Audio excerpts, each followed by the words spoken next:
...40 kilometers south of Ageok, serious bombardment has been going on. What we are seeing in Kidal is a complete encirclement by the unified AES forces and the Russian African Corps, and primarily the Malian armed forces. You see, the sound in Kidal right now is deafening. According to the information we receive, which collaborates with the media reports we are getting, there were multiple strikes on Kidal, and there were localized strikes where the Malian armed forces targeted some few gatherings of FLA terrorists, but there was a highlight bombardment on, according to information, the governor's house. Remember, before the invasion of Kidal by over 2,000 fighters of this FLA terrorists, the governor's house was renovated. Now the governor's house looked very beautiful. So they selected a group of highly respected and experienced field combatants from the FLA rank, some which were from Algeria. They camped inside the house of the governor, General Gamou. And what the Malian forces did after carrying out multiple bombardments, they devastated this building. Ladies and gentlemen, I don't know what to call this type of devastation, and I don't know what type of TNT the Malian used. The building was flattened. Now, according to the information, these were respected figures, and by the calculation of the FLA, the Malians will not strike the governor's building because this is like a government infrastructure. They were trying to take advantage of, what that building might mean to the Malian government. But ladies and gentlemen, an extended reconnaissance operation established that these commanders were staying in this particular place. And some people believed that the remaining civilians that left Kidal might have given good intelligence to the Malian authorities on the presence of these particular commanders in the governor's building. Ladies and gentlemen, according to information, there was an initial strike that completely sabotaged the entire building. After this strike sabotaged the building, the lower tier FLA fighters tried to run into the building to rescue, their commanders, if there is still anything left to rescue. And the Malians allowed this terrorists to accumulate. There was a double tap. It was not only the shrapnels that carried out a devastating job, even the bricks from the building. Ladies and gentlemen, according to reports, none of these enemy fighters made it out of the building. Well, when you look at how the building got flattened to pieces, I don't want to believe that this was a drone. No, this is possibly a Sukhoi or something more devastating, not an helicopter. But there is intense air sorties over the skies of Kidal. Kidal is currently a trap for the enemies, ladies and gentlemen. Nobody told them to come, but they came. You see, this whole FLA talk is over. According to information from their Telegram channels, some are beginning to ask serious questions about the end goal of this whole campaign that they launched. The Malian armed forces did not stop in central Kidal. They equally hit the terrorist location in Escalated. Now, the problem with Kidal, as we've been monitoring for some days and we've given you the report, is that it is more difficult for the FLA to even fight because there is no ground close combat operation going on. And it is good that the Malians have been able to encircle over 2,000 fighters, which as of today, it is not 2,000 anymore, because a lot of FLA terrorists are dead inside Kidal, wherever they might come from. The big problem right now for the FLA terrorists in Kidal is the fact that they cannot get out of Kidal without being noticed. The last time they tried to, the Malian armed forces destroyed them. The last time they tried to move fighters from Kidal to Ageok, they were neutralized. So from Kidal to Ageok is a open field where nothing moves without being seen. Who will the FLA turn to now that the situation is more precarious? You see, there is no way out. They are calling on the United Nations, calling for a dialogue. They are calling on Human Rights Watch, but there is nothing like human rights in this situation, because even the international media, the international supporters that they have, they were able to establish that the Islamic State and terrorist organization had encircled Bamako. That was the fact that they established. So Malians are not dealing with rebels, because these people established that a coalition of terrorist organization under the banner of Al-Qaeda was about to take control of an entire nation. According to France 24 and Al Jazeera English, I quote, they said in precise note that the Islamic State is about to take over a country in West Africa. But ladies and gentlemen, after the dynamics shifted and the calculus of combat was being negotiated from imperceptible distance, we started hearing talks like, oh, there is human rights abuses and all of that. So terrorists that were, people that were declared as terrorists trying to take over a country after the bombardment of building of the House of the Minister of Defense and Veterans Affairs just changed. They were terrorists, and later on they tried to sugarcoat to jihadists, from jihadists try to change the name, regardless of the human rights abuses of these groups. And later on, they are now talking about human rights abuses. They are not humans. You call them terrorists. And there is only one rule of engagement that is legitimate, that is, good enough for terrorists. You and I know what should be done to terrorists. These same organizations have forced the Malian Burkinabe to rehabilitate these individuals. Ladies and gentlemen, the Gatia militias that were rehabilitated, right? When God hot, they moved. Yes, they moved back to the ranks of the terrorists. These are people that have killed a lot of civilians. They've unalived women, children, adults. So these are not Malians anymore. These are machineries. Terrorists are machineries. These are people that on a normal day cannot afford to maintain or sustain a week of good living. But suddenly we are seeing them with 4x4 GPMGs, we are seeing them with AK-47, brand new weapons, FPV drones, fiber optic drone, Starlink satellite. So how is it happening? Words of, cash, CFA franc, minted. How come?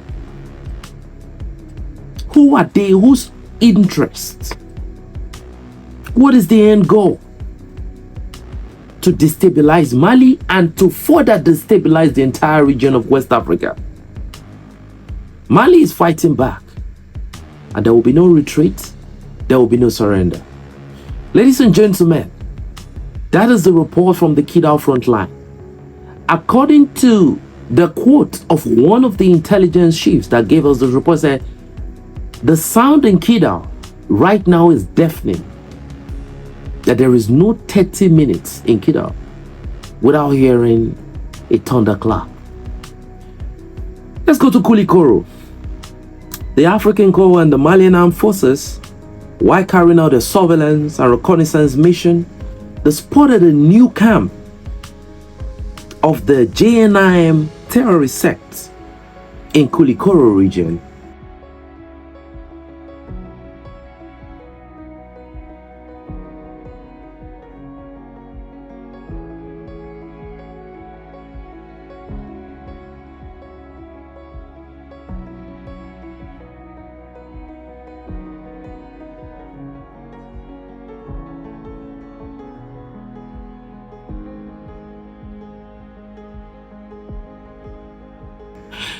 Now we have to understand that the reason why these people are trying to be in Kulikoro is because if they have a staging point in Kulikoro, definitely they will be able to blockade the convoys that are meant to serve the civilians. They will be able to burn them.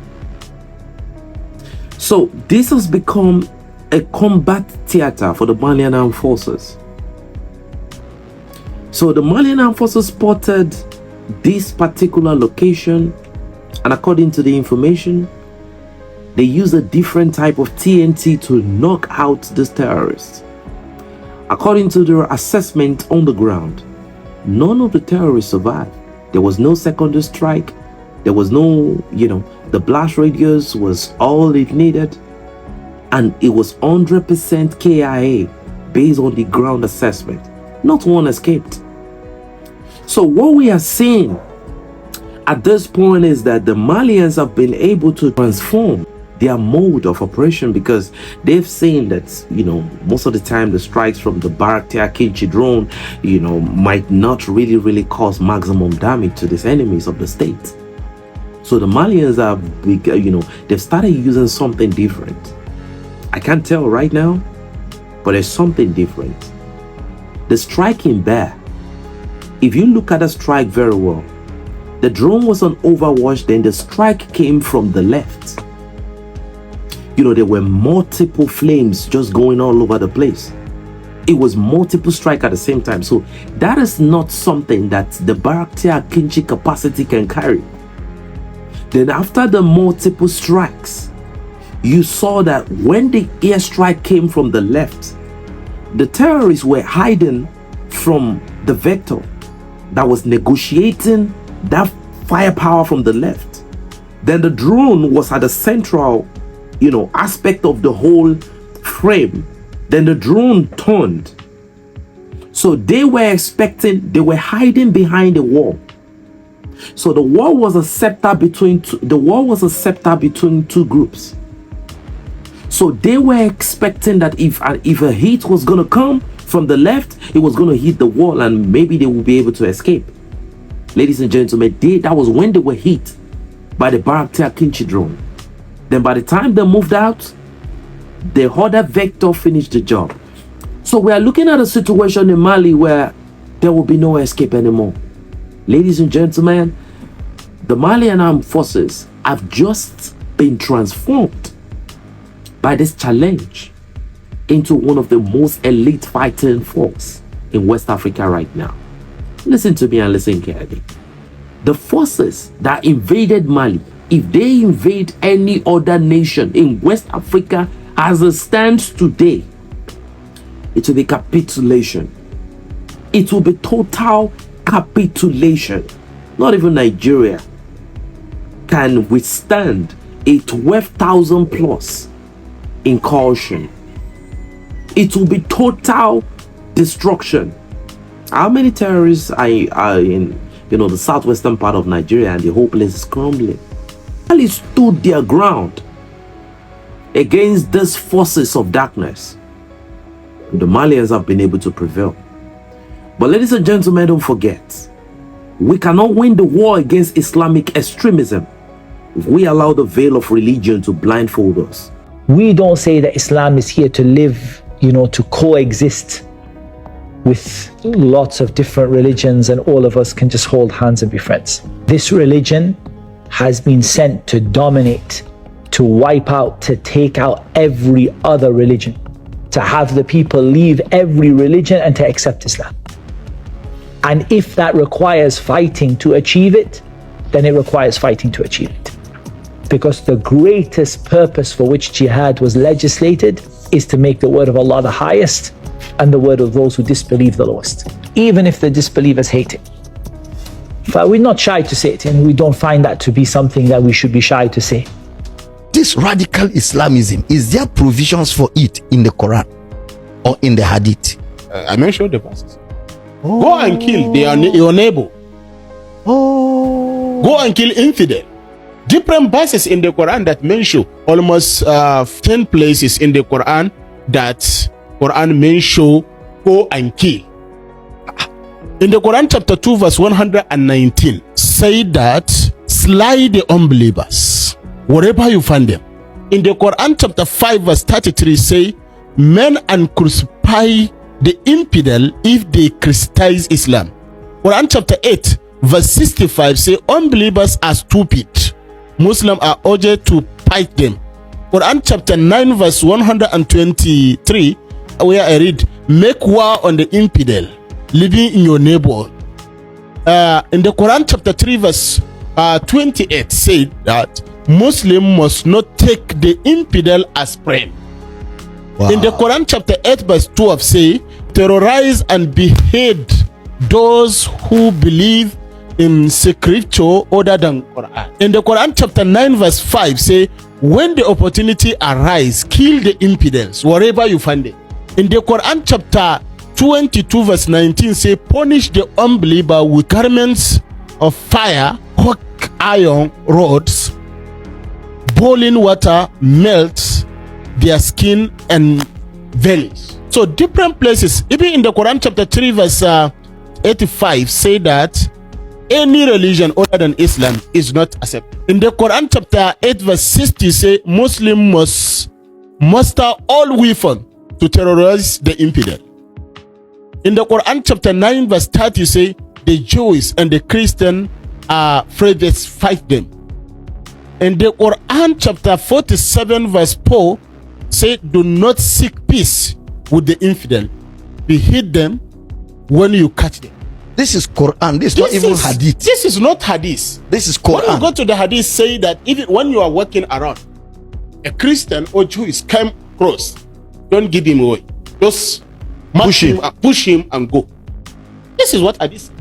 So all those jihadist terrorists, ISIS, Al-Qaeda, Ansaruddin, Harakat al-Mujahideen, Hamas, Boko Haram, ISWAP, Lakurawa, Kidnafa, all even this Bello trilogy they used to mention Allahu Akbar when they are killing people. Yes. So all this genocide that is happening in northern part of Nigeria, all of those things is teaching from Islamic. Is the problem that affect Niger, is the problem that affect Burkina Faso, Mali, all West African continent. So we are not in peace. When you go to Southern Africa, you will see peace there. No any fight, no any problem there, except when you go to Republic Democratic of Congo, where they are fighting against the mining there. So only problem there in South Africa, but here in West Africa, we are suffering with different problems. There is no rehabilitation of a terrorist that believes it is in the honor of his, whoever they serve, to harm civilians, to unalive them and throw them inside an unidentified well inside the bush. So ladies and gentlemen, it's your boys 102 signing out, no said. But before I go, I want to say thank you to By Design for sponsoring this video. I want to say we appreciate you. If you find the video impactful, kindly do well to hit the like, share, and subscribe button. Because if you don't, Android will definitely cry. Thank you, and God bless you.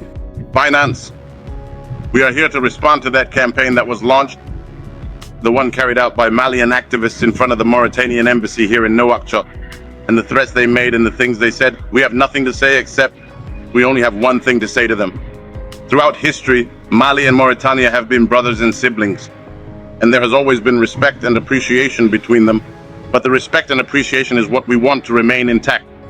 We have never had supporters of terrorism, nor have we ever had supporters of destabilizing security. We have suffered a lot. Many preachers have been among us. We have many simple citizens. Many of them were herders. Many Many of our people have been kidnapped. Many of them are from the Mauritanian people. So activists are sent in front of the embassy to provoke us. Today, we no longer allow them to provoke us.